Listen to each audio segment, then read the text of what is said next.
Yeah. You mentioned one of the games against the Patriots. I do want to hit on Drake Maye. Let's talk about him. Because Drake Maye has had such a turnaround after a rookie year where this, to me, is the perfect example of, for young quarterbacks, you are only as good as the organization and the support they give you. Because it was a disaster last year in New England. And now they bring in Mike Vrabel, who's one of the most well-respected coaches out there. You've got Josh McDaniels, one of the better offensive coordinators that are out there. And you give him this supporting staff and supporting talent and a system that works. And finally, you're able to see Drake Maye meet some of his potential. And there was people last year that were saying, I don't know about Drake Maye. I don't know if he's got it. They definitely were. You have to be so careful when you evaluate young quarterbacks because a lot of times they can only be as good as the people that are around them. Yeah, 100%. We talk about that a lot, and we've brought that back to Daniel Jones, and we talk about it's the stability and the comfortability and the ability for you to be able to kind of lock in the pieces around you, the situation that you come into. The problem that happens with these young guys a lot of times is, and people don't want to hear it, but they're often coming into such brutal situations. When you're a top 3 or 5 overall pick, you're often not going to a stable environment. You know, the Patriots, as crazy as things have been the last couple of years, I guess it was the Belichick fiasco and then Gerard Mayo for a year.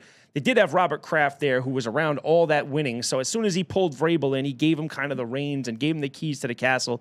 And yet things have started to settle in. He's one of 3 quarterbacks that are 5-0 since the start of December. Oddly enough, they're all young kids. It's him, Bo Nix, and Bryce Young. Yeah. Which is pretty crazy, right? That these guys, he passed Mahomes for the longest streak of games with 200-plus passing yards and 100-plus player quarterback rating by guys under 24. So he's playing out of his mind right now, and he's doing it with, I mean, his weapons aren't incredible either, right? He's doing that it stat with you just gave, the 200 yards passing and 100-plus rating, I think it's been done 8 times for 8 by 8 quarterbacks, and all of them have won MVP. And I was going to say there's probably a couple of Hall of Famers on there. He is good. Josh Allen, after an impressive performance against Kansas City, is the favorite to win the MVP award. Drake Maye ahead of Patrick Mahomes. Do you want to hear something crazy too? Drake Maye is 13 yards off leading rusher for he's New phenomenal. England too. He was my favorite quarterback of that draft class. Yeah.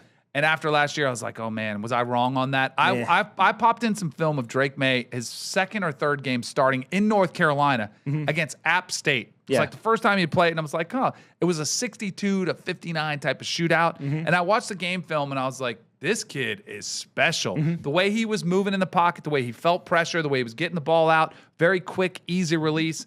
It was phenomenal, man. I think the kid is going to be an absolute superstar. To see like him having on phone calls with Tom Brady now and seeing that relationship, I think the Patriots have their quarterback for the next 15 years. Yeah, and I think he is he's like that example of that quarterback of the future because you're not used to these guys. Like nowadays, man, those prototypes, as great as Peyton Manning was, and this is probably probably blasphemy to say this, but a guy like Peyton Manning would struggle in today's game, right? It's these guys who are athletes, gotta be mobile, sneaky athletic. Like you would never think of Drake Maye as like a super athlete, but he's very, very athletic, and he's able to do these things, extend plays, break the pocket, make a guy miss, and yeah, he looks awesome, man. I get so pissed seeing this. I know it's petty, but to see a franchise like this that just gets rid of Tom Brady a couple years ago, and then they look into Drake Maye, it gives me like David Robinson, Tim Duncan, Wemby vibes. It gives me Brett Favre, Aaron Rodgers, Jordan Love vibes. It drives me crazy. Drake Maye is an incredible athlete. His dad played quarterback at North Carolina. His brother, Luke, won a national championship basketball at North Carolina. Yeah, his brother's a stud. One of his other brothers, I think, won a baseball national championship at Florida. Like, he comes from an incredibly athletic family, and he kind of jokes about it. I think he says he's got athleticism from his mom, but incredibly athletic family. He says, they were all competing against each other. He is just a great young man, too. He's been with his, I think it might be married now. Yeah. Since they were like 12. Yeah, they got a great story. They were like 6th grade sweethearts and been together the whole time. He is such just a picture of innocence. Like he's such a good kid. I really enjoyed interviewing him a couple times when he was in college. All right.